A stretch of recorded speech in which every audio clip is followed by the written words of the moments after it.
Hey everyone, welcome back. Today we're going to be responding to a really insightful comment I got about Brazilian Jiu-Jitsu that raises some very interesting questions about why people start and quit this amazing sport. So if you've ever felt frustrated or thought about quitting Brazilian Jiu-Jitsu, this is going to be a really eye-opening video for you. Let's dive into the comment together. BJJ is for just about everyone, but everyone is not for BJJ. New people start with the same level of knowledge, which is nothing. That might seem like a level playing field, except it isn't. Not by a long shot. Now, everyone starts with the same physical attributes or abilities. The physical adaptation process can be a very long road for some, and there are many who just won't make it. Not because they can't, given enough time, but because it takes just too long from where they started, relative to everyone else in the room. Managing expectations and setting realistic goals that look inward is difficult, especially when you are, or feel like, the least able person in the room. I'd love to hear your opinion and observation of what characteristics lead people to quitting. For all the people you've seen quit, what would you have suggested they do differently? Could they have been saved, or was there truly no hope? Where this viewer mentions Brazilian Jiu-Jitsu is for everyone, but not everyone is for Brazilian Jiu-Jitsu. I agree. I think anyone can become very proficient in Brazilian Jiu-Jitsu given enough time. However, depending on where that person is at in their stage of life, they're not going to be able to get to that point in Brazilian Jiu-Jitsu, or more realistically, they're just not going to see the benefits of getting to that point outweigh the costs of getting to that point. And that point that I'm referring to is honestly the core reason why we practice Brazilian Jiu-Jitsu.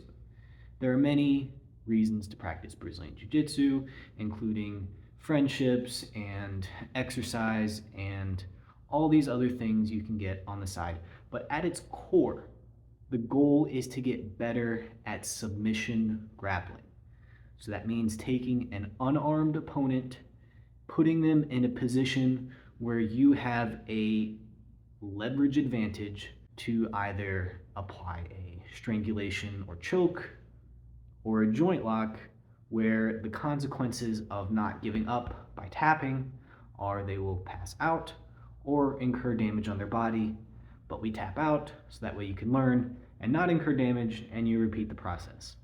But at its core, achieving a submission hold on somebody in sparring, so not drilling, not when they're letting you do it and you're going through the motions, but while you're sparring and they're actively trying to stop you, that's the fun part. That's the sauce.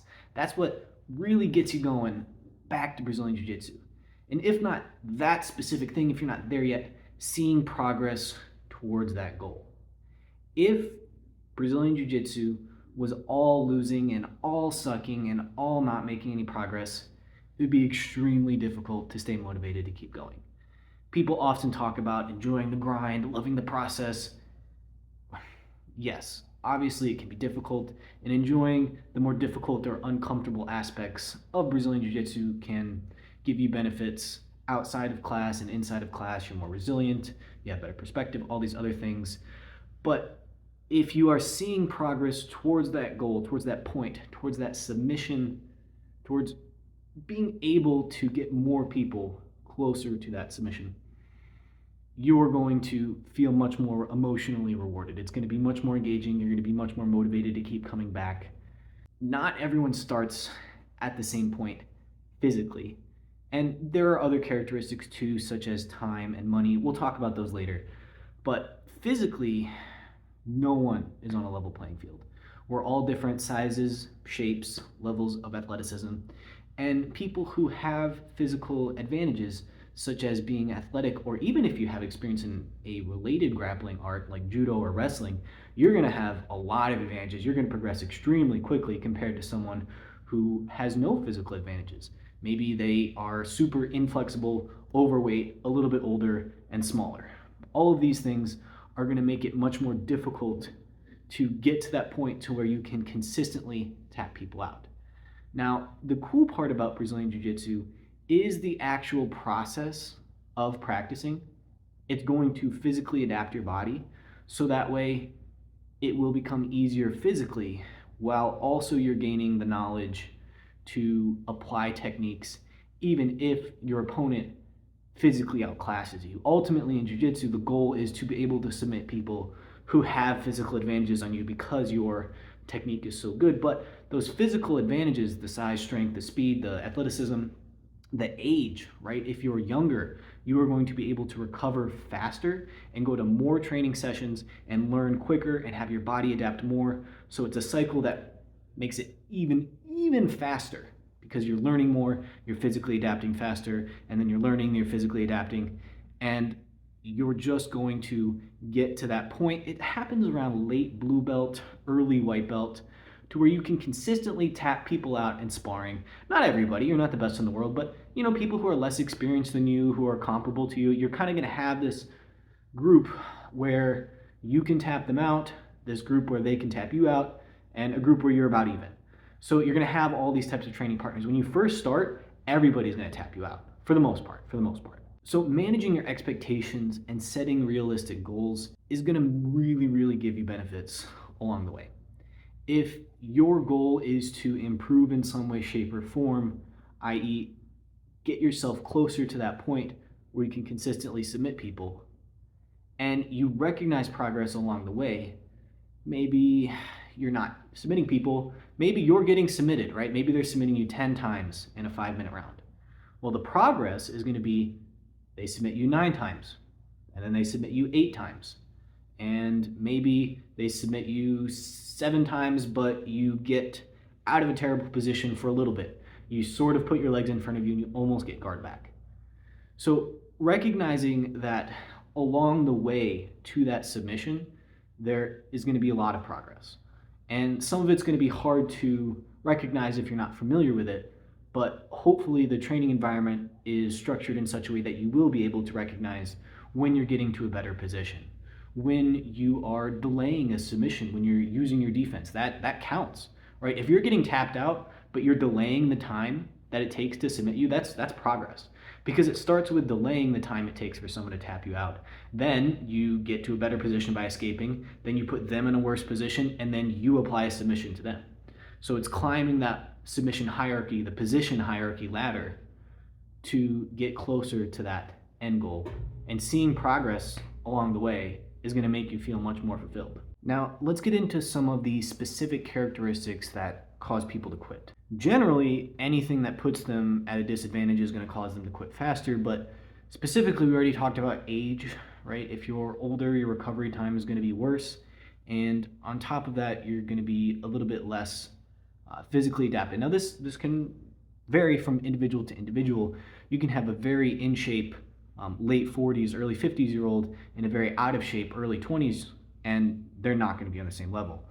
But in general, the older you are, the worse your recovery is going to be. Same with size and body composition.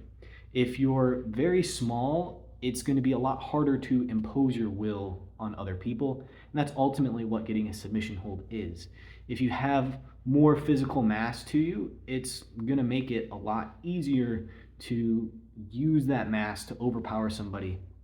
If you're super overweight, that's going to come with its own challenges, but if you're super overweight, generally a little bit of conditioning to get your weight down, to get your flexibility up, you're going to be achieving success a lot faster than someone who's really underweight, because it takes a lot more time to get that technique to overcome a size disadvantage. Physically, right? If you're fit, obviously you're going to be able to recover more, you're going to be able to go to more classes. Being female honestly combines a lot of these factors and adds its own unique challenges. If you're a female in what is a male-dominated sport, and why is it a male-dominated sport? Well, because males have all the advantages physically when it comes to starting out, right? They're bigger, usually, stronger, usually, all these things that will kind of put every single woman on average at a disadvantage to every single man on average. And it can have its own social issues on top of that. Generally, a lot of gyms are super including, and that's awesome. And I would encourage you to find a gym that has a good female program, or at least a lot of females in there. That's not to say you can't fit in at any gym if you want to, right? But it's just a little more difficult if there's one or two females and a majority of males. It's just a little bit harder to fit in when you feel you're out of place somewhere. Mindset, I think, is going to be the biggest one. Mindset is irrelevant based off of age and size and other physical characteristics. But if you have a mindset of being able to improve and grow and change and adapt and get better versus a fixed mindset of thinking you're stuck where you're at and just structuring it so that way you see the progress along the way, you're going to have a much, much more successful time. Let's talk about money and time commitments. Most people are able to afford Brazilian Jiu-Jitsu. And this is coming from someone who paid for his own Brazilian Jiu-Jitsu since he was 17 years old, since I started.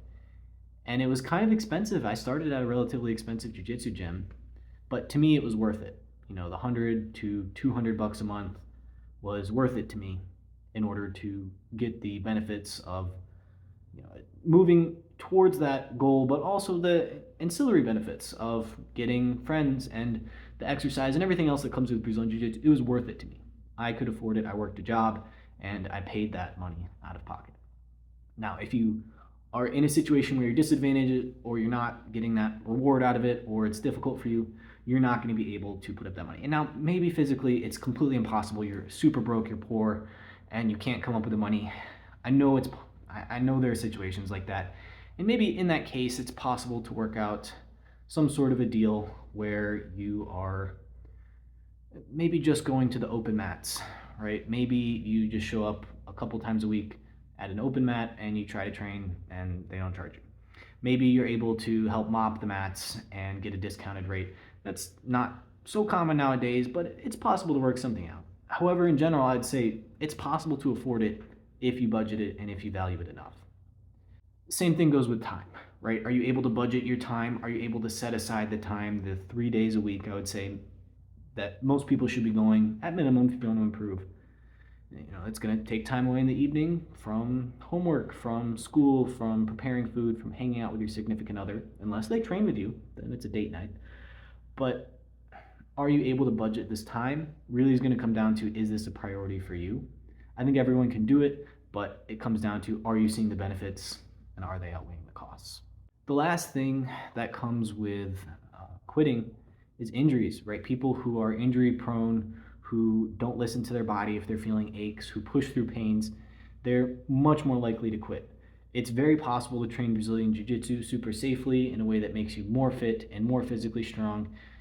It's also possible to train it in a way that makes you weaker and broken and frail because you're pushing through injuries and you're not tapping when you should and you're doing things that are going to put your body at risk.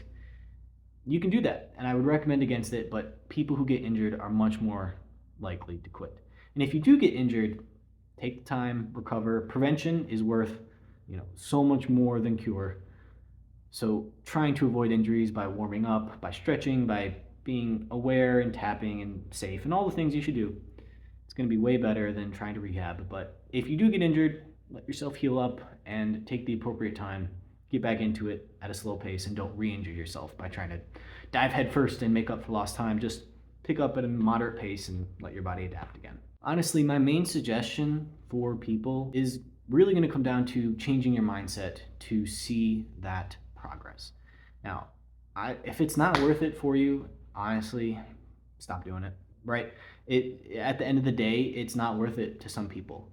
But if you want to get to that point where you have this confidence, this security in yourself that if it was an unarmed confrontation against someone who is equivalent to you, you know what to expect, you know how to handle yourself, and you have a degree of confidence that comes with that, that feeling is kind of unmatched. Plus the enjoyment of going to the gym, getting more physically fit, having the rewarding feeling of that feedback.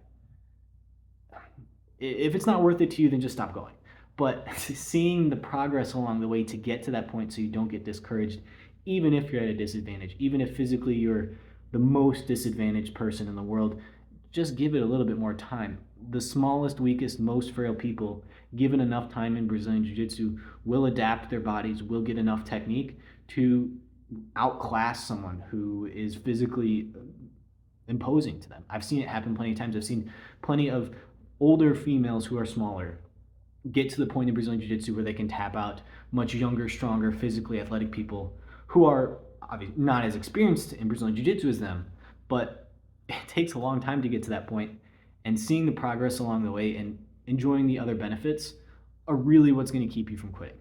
There isn't a magic bullet, and at the end of the day, if you don't see the benefits outweighing the costs and you don't see that progression, you're going to stop.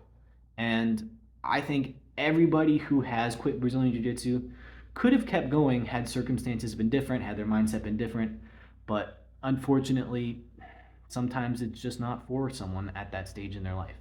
And sometimes people get back into it later on.